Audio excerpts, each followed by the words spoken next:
اینٹوں کے بھٹے پہ کام کرنے والا مظہر احمد جب گاؤں سے شہر آیا تو اپنی اماں کو کیسے فون کیا اس نے، یہ تحریر میرے ہاتھوں میں ہے۔ اگر آپ کو لگتا ہے کہ آپ کی زندگی میں بہت غم ہے، شکر کے لیے کوئی نعمت یا کوئی لمحہ موجود نہیں، تو یہ تحریر خاص الخاص آپ کے لیے ہے۔ مجھے ڈرائیور کی ضرورت تھی، ابا جی سے ذکر کیا تو انہوں نے گاؤں سے مظہر احمد کو بھجوا دیا۔ ابا جی نے اس کی بہت تعریف کی تھی، بہت نیک اور شریف لڑکا ہے، 10ویں پاس ہے، اسے رکھ لو، اس کی اماں تمہیں دعائیں دے گی۔ اور ماں کی دعائیں میرا سب سے بڑا ویک پوائنٹ تھا، میں دعائیں ہاتھ سے کیسے جانے دیتا، فوراً مظہر احمد کو بھیجنے کا کہہ دیا۔ وہ گاڑی چلانا جانتا تھا، کچھ دن کی ٹریننگ کے بعد اس نے باقاعدہ چارج سنبھال لیا۔ ابا جی مظہر کے بارے میں ٹھیک کہتے تھے، اس کا اندازہ مجھے اس دن ہو گیا۔ صبح جاگنگ سے واپسی پر سرونٹ کوارٹر سے آتی تلاوت کی آواز نے میرے قدم روک لیے۔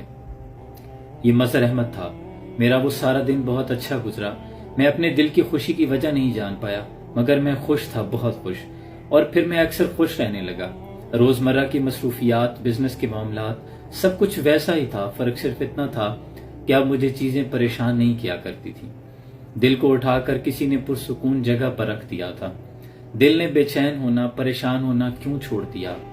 شاید میں جان نہ پاتا اگر مظہر احمد کی اپنی والدہ سے ہونے والی گفتگو نہ سنتا۔ بھیگی آواز سے وہ اپنی والدہ کو حال احوال بتا رہا تھا۔ اماں میں بہت خوش ہوں، تیری دعاؤں کا پھل ہے اماں، دعاؤں کا پھل میٹھا ہوتا ہے نا، تو ہی تو کہا کرتی تھی پورے 20,000 تنخواہ ہے، جلدی پیسے بھیجوں گا، 2 پہیوں سے 4 کا یہ سفر بڑا انوکھا ہے اماں، تیرے سائیکل چلانے والے کملے مظہر کو اللہ نے بہت نوازا ہے۔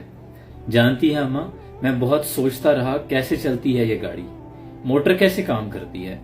اس کی پھر تیری بات یاد آئی اماں، جب میں چھوٹے ہوتے ہوئے تجھ سے پوچھا کرتا تھا نا، اماں یہ بسیں کیسے چلتی ہیں، تو کہا کرتی تھی میں کیا جانوں پتر، میں تو بس اتنا جانتی ہوں کہ یہ اللہ کے حکم سے چلتی ہیں، محض اس کے فضل سے چلتی ہیں، سو بسم اللہ پڑھ کر سوار ہوا کر پتر، یہ منزلوں پر پہنچاتی ہیں۔ تو ٹھیک کہتی تھی اماں، یہ محض اس کے حکم سے چلتی ہیں۔ اماں جب بھی گاڑی میں بیٹھتا ہوں 100 کیا 1000 بسم اللہ پڑھ کے بیٹھتا ہوں۔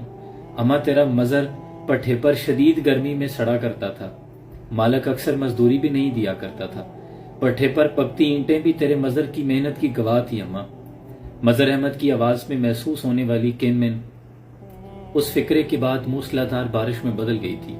میں اس بارش میں بھیگ رہا تھا، کچی مٹی کی طرح بہہ رہا تھا۔ اس کی سسکی میں چھپے شکر کی کیفیت میرے اندر ڈیرا ڈالنے لگی تھی۔ بے شک وہ بہت صابر اور شاکر تھا۔ وہ اپنی والدہ کو بتا رہا تھا، شدید گرمی میں ٹھنڈی کار میں بیٹھتا ہوں تو اس مزدور کی خوشی کا خیال آتا ہے جس کی مزدوری اس کا پسینہ خشک ہو جانے سے پہلے عطا کر دی گئی ہو۔ تیرے مظہر کی ساری مزدوریاں رب نے جمع کر رکھی تھی اماں، یکمشت ادا کر دی اس نے۔ اس کی آواز بھاری ہوتی جا رہی تھی۔ ہاں اماں، آیت الکرسی پڑھ کر بیٹھتا ہوں، چاروں کول بھی پڑھتا ہوں، اماں صاحب جی کے لیے دعا کرتا ہوں، لو بھلا کیسے نہ کروں اماں، اللہ ان کو سکون اور خوشیاں عطا فرمائے، ان کے کاروبار میں برکت دے، آمین۔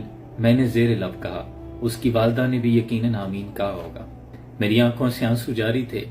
وہ ایک معمولی نوکری پر اتنا شاکر تھا جتنا شاید میں 1000 نعمتوں پر بھی نہیں تھا۔ رب کا اس طرح شکر ادا کرنے والا کوئی عام شخص نہیں ہو سکتا۔ مظہر احمد خاص تھا، بہت خاص۔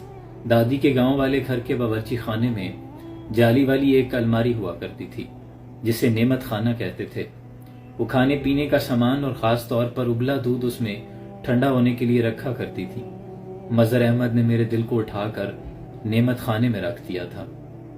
زندگی کو بھی جیسے ابال آ گیا تھا، اس پر بلائی کی موٹی تہ جمنے لگی تھی۔ میں مظہر احمد کا احسان مند تھا، اس نے مجھے شکر کرنا سکھا دیا۔ دیکھیں، ہم دکھ کے جس بھی مقام پر ہوں، ہم سے آگے ہزاروں لوگ ہوتے ہیں، انہیں دیکھ کر شکر کی لاٹھی کو تھام لینا چاہیے۔ اور ہمارے پاس اتنی نعمتیں ہیں کہ ہم شکر تو بھول ہی چکے ہیں۔ شیخ سعدی سے کسی نے پوچھا کہ حضرت حال کیسا ہے، تو کہنے لگے کہ اللہ کی نعمتیں کھا کھا کر دانت ٹوٹ گئے ہیں، لیکن زبان ہے کہ نہ شکری سے باز نہیں آتی۔